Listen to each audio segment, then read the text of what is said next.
Hey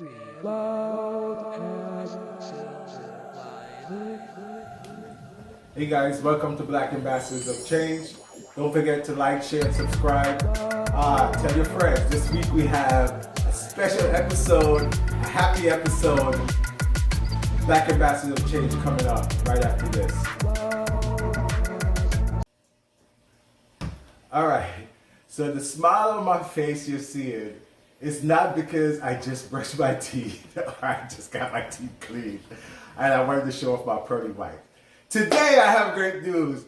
Joe Biden is officially president of these United States. And today we get rid of the demon. Today we can start anew. I'm sorry guys, but I just had to get this off my chest. For 4 years, every day we had to wake up to something. The president said this, the president said that, the president did it. For 4 years we waited to for this day to happen. It's finally here.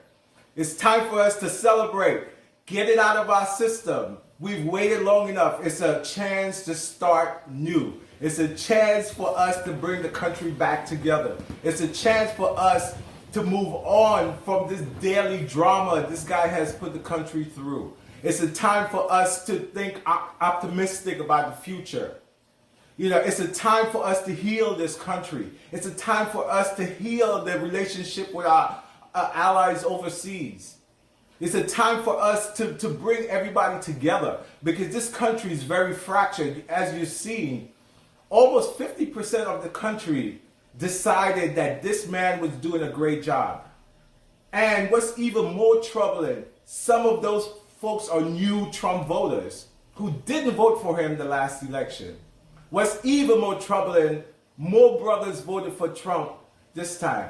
More white folks and more women voted for him. So there's something fundamentally wrong in this country. Something is going on. And we need to figure this out. We need to figure out how to heal this country. But I have to say this also. Joe Biden owed a bunch of gratitude to black women. He owes a bunch of gratitude to Georgia and Philly because they came through. Stacey Adams, she came through, you know, for African Americans and the country. So we need to keep that in mind. We need to figure out what we want from this election.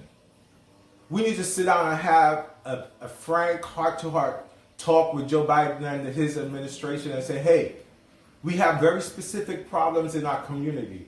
I know we want to help the whole country, but by helping disadvantaged communities, you are helping the country. Because whether you believe it or not, those communities are pulling the greatest statistics of the country down. So if you help those communities, you'll help the country on a whole. We want training for our community, for our men. We want to have training centers in our community where they can learn a trade, be an electrician, be a plumber. And these things should be free of cost for those that want to pursue those things. You know, everybody's not meant for college, and those centers is going to offer an alternative. And those are the issues that's affecting people, the unemployment, the sense of hopelessness that is permeating our community, especially with our men. And that's why you see some of our men are voting Republican, because they don't want handouts. They want to hand up. They want to be made self-sufficient. And Democrats need to understand that and cater to those needs. And they're missing the boat. Stop all the other stuff. Think about the basic bread and butter needs of the community. We want better schools. We want safe communities. We want clean communities. All right? We want a community services that people with mental health. Mental health is a big issue in our community. In fact, I would say is maybe the number one and number two issue in our community. There's a big problem with mental health, and poverty and a feeling of hopelessness has created a lot of that. It's happening in the wider community, but it's even more pronounced. We say when America catches a cold, the black community catches pneumonia. So the symptoms are a lot more prevalent in our community. So again, we got to think about what we want. We want jobs. We want better schools. We want safer schools. We want health care, especially mental health care. But for right now, we got to celebrate and we got to tell that yellow monster to pack his bags and get out of the White House. Black Ambassador of Change, making change one person at a time. See you next week. Peace.